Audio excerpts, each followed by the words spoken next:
Pune railway स्थानकावर वंदे भारत एक्सप्रेससाठी एक डबा घसरल्याची घटना घडली। डायमंड क्रॉसिंगच्या कामामुळे हा प्रकार झाल्याचा प्राथमिक अंदाज आहे। सुदैवाने कोणतीही जीवितहानी झाली नाही। प्रशासनाने तात्काळ कारवाई करत डबा हटवून रेल्वे सेवा सुरळीत केली। राज्यातील शेतकरी संघटनांनी तातडीने कर्जमाफी लागू करण्याची मागणी केली आहे। हवामान बदल आणि बाजारभावातील घसरण यामुळे शेतकरी आर्थिक अडचणीत असल्याचे सांगितले जात आहे। विदर्भ भागात तापमान 46°C पर्यंत पोहोचले आहे।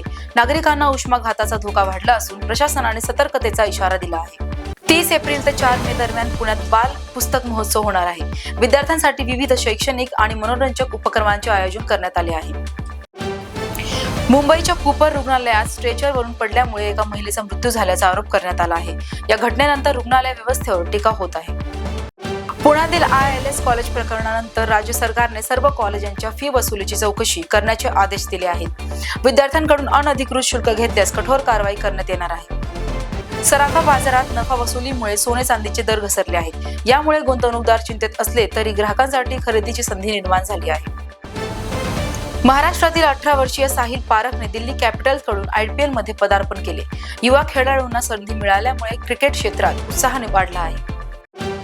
बीड जिल्ह्यातील मस्साजोग येथे सरपंच पोटनिवडणुकीसाठी मतदान होत आहे। दिवंगत सरपंचाच्या पत्नी आणि प्रतिस्पर्धी यांच्यात थेट लढत आहे।